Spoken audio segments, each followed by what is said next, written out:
C'est super! C'est moi! Hey, hello et bienvenue sur ma chaîne. Vous êtes sur la chaîne de Jenny Chou. Ma société est Pléiade. Je suis spécialisée dans le home organizing et aujourd'hui, je vais vous donner 10 conseils et astuces pour rester organisé chez vous.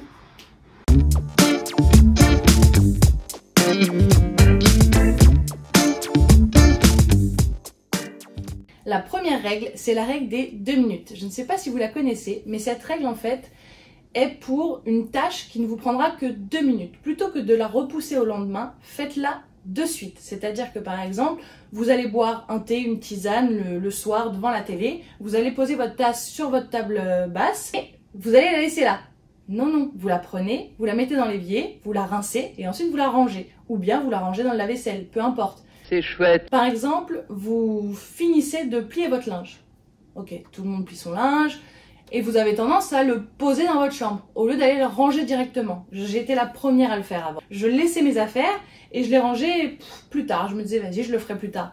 Mais en fait, ça fait bazar et en plus de ça, ça vous prend que 2 minutes à ranger. Parce que normalement, vous savez très bien où sont rangés vos jeans, où sont rangées vos chaussettes, où sont rangés vos... Bref, vous le savez pertinemment. Donc, quand vous avez fini votre lessive, plutôt que de le poser dans la chambre, vous prenez et vous rangez directement. Ça vous prendra que 2 minutes de temps. Et en plus, le lendemain matin, vous vous sentirez bien parce qu'il n'y aura pas de bazar dans votre chambre. Le deuxième conseil que je peux vous donner, c'est de catégoriser de façon fonctionnelle et pratique par rapport à vos habitudes. C'est-à-dire que moi, par exemple, le matin, je sais que je vais me faire mon café. Du coup, les tasses sont à côté, la petite cuillère aussi, le café est à côté de la machine à café. J'ai plus qu'à sortir le percolateur, mettre le café et le remettre dans la cafetière. Point. Ça va très très vite, c'est ultra pratique. Par exemple, moi, dans ma salle de bain, je sais que tous les matins, la première chose que je fais, c'est me laver le visage et mettre ma crème. Du coup, qu'est-ce que je fais? J'ai une petite serviette juste à côté du lavabo. Je me lave le visage, la serviette est juste à côté. La crème, j'ai juste à ouvrir le placard, elle est à hauteur d'épaule. C'est ultra fonctionnel et je ne perds jamais de temps. Le troisième conseil que je peux vous donner, c'est de mettre vos objets de la vie quotidienne à hauteur d'épaule. Parce qu'on mange tous les jours, effectivement. Du coup, je vais mettre les assiettes à hauteur de mon épaule, comme ça, j'ai juste à les prendre. Le quatrième conseil, je crois qu'on en est au quatrième, je ne sais plus, c'est 4 heures. Tu fais ton shit cul. Tous vos objets lourds, les placer en bas de vos armoires, en bas de vos placards. Déjà, parce que à porter, c'est chaud, en overhead. Hop là, ouais, non, on n'a pas tous cette force-là, hein. Et puis en plus de ça, c'est mieux pour vos armoires et vos placards pour éviter de les casser. Je parle en connaissance de cause, hein, parce que Ikea c'est sympa, mais c'est pas toujours funny. Hein. Tout ça pour vous dire que les objets lourds, vraiment, placez-les en bas. Le cinquième conseil que je peux vous donner, c'est ayez des boîtes. Gardez vos boîtes quand vous allez acheter. Par exemple, je prends un exemple qui me vient par la tête. Quand on vous offre un coffret Rituals, je sais que moi à Noël, on m'en a offert 3. Ces coffrets sont dans des boîtes, d'accord? On a plusieurs produits dans une boîte. Les boîtes en plus sont très très belles. Du coup, qu'est-ce que j'ai fait? J'ai gardé les boîtes et ces boîtes-là m'ont servi à catégoriser dans mes armoires. Ça vous plaît? Oh. C'est moi qui l'ai fait. Et du coup, c'est ultra pratique d'avoir des boîtes dans vos tiroirs ou dans vos placards. Déjà parce que vous avez juste à tirer la boîte pour regarder ce qu'il y a dedans, plutôt que d'aller au fond du placard, fouiller, chercher et ne pas trouver, parce qu'au final, on ne trouve pas forcément. Mais du coup, gardez vos boîtes. Surtout, c'est important. En plus, je sais très bien que, surtout les femmes, quand on a des coffrets ou des choses telles quelles, on a toujours des boîtes en cadeau. Vous n'avez pas besoin d'en acheter forcément. Par contre, vous pouvez en recevoir et du coup, au lieu de les jeter, gardez-les précieusement et rangez dans vos armoires et vos placards ou vos tiroirs avec ces boîtes-là. Maison dressing et rangement. Try again. Oh, mais non, mes bottes, j'ai donné encore un coup, mais c'est pas possible. Le sixième conseil que je peux vous donner, c'est d'utiliser l'arrière de vos portes. C'est rare que vos portes restent constamment fermées et que vous voyez l'arrière. Du coup, utilisez-les au maximum, c'est vraiment pratique.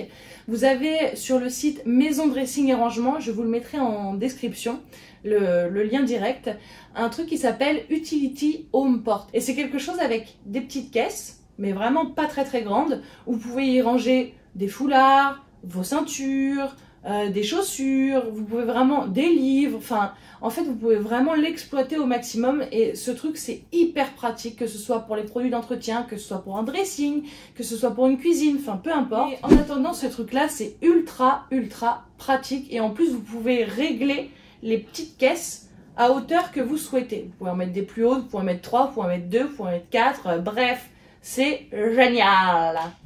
Le 7e conseil que je peux vous donner, c'est de trier 1 à 2 fois par an vos placards, vos armoires et vos tiroirs.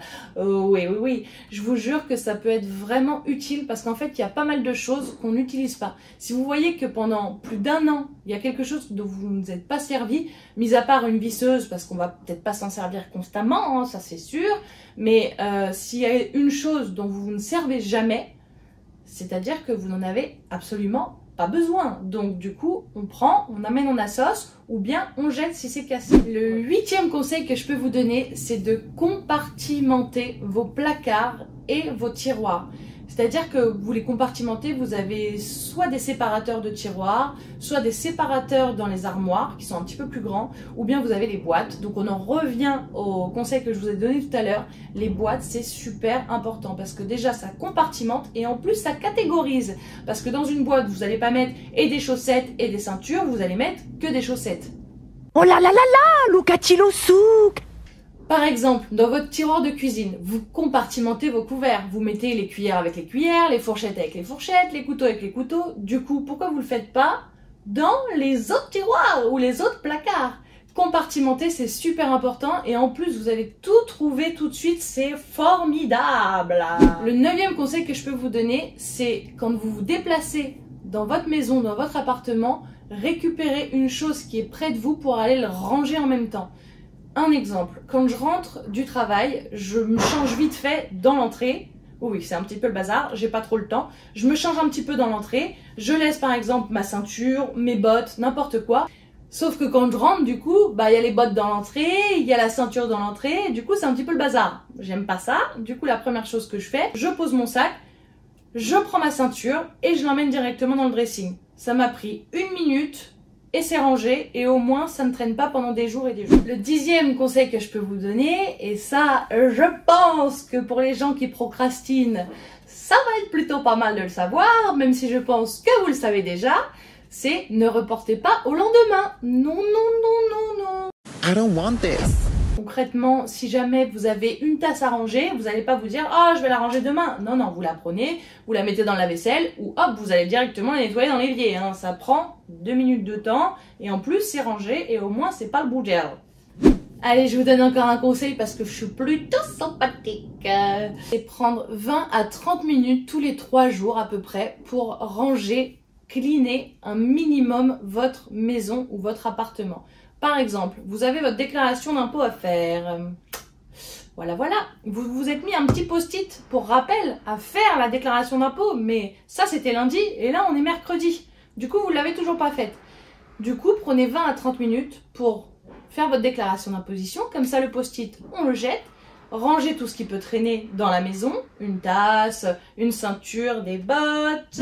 Prenez 20 à 30 minutes, vraiment, tous les 3 jours. Vous éteignez tout, téléphone, télé. Vous mettez la musique à fond parce qu'il faut quand même être en mode no stress quand on range la maison. Je vous jure les gars, c'est plus sympa. Surtout, faites-le parce que du coup, ça vous évitera le week-end d'être débordé. Et vraiment, c'est super important. Au moins, vous pourrez prendre du temps pour aller bruncher, pour aller voir vos potes, pour sortir. Bref, vous ne prendrez pas toute la journée pour faire votre ménage. Bon, allez, un petit dernier conseil comme ça. Alors, beaucoup de home organizers utilisent ce conseil-ci d'ailleurs. Quand un objet rentre, un autre sort. Pour les enfants, les jouets des enfants, quand vous rentrez un jouet, sortez-en un, sinon vous êtes sous l'eau, il y en a partout et il y en a beaucoup trop. Et surtout qu'ils utilisent même pas tous les jouets. Les 80-20, c'est-à-dire qu'il faut remplir sa maison à 80%, mais avoir 20% de libre. C'est-à-dire dans votre dressing, si vous voyez que tout est entassé et que vous pouvez même pas pousser les cintres, vous avez largement dépassé les 80% d'entamer dans votre dressing. Du coup, ça veut dire que vous êtes plus à 100 voire 110%. Du coup, toujours avoir 80% plein et 20% libre pour toujours laisser aérer vos affaires, votre dressing, votre cuisine, peu importe quel placard, quelle armoire, quel tiroir, toujours utiliser cette règle des 80% et des 20% restants. D'accord, faisons comme ça. Et j'arrête de blablater, je vous ai donné beaucoup de conseils. La meuf elle sait plus. Ok meuf, organisez chez vous. Ça c'est top. Top, top, top. Oui, allô? Mais c'est pas pour ça. Oh, pitou, pitou, pitou. Et voilà, voilà. Ah, vas-y, je suis dégoûtée. J'ai déjà fait une tâche. Si jamais ce format de vidéo et ces conseils vous ont plu, n'hésitez pas à me laisser un petit pouce bleu, ça serait vraiment super, ça m'aiderait beaucoup. Si jamais vous souhaitez aborder un sujet en particulier, n'hésitez pas à me le mettre en commentaire, comme ça j'en ferai un prochain sujet. Et puis je vous dis à bientôt et à très vite. Bisous. Je blague.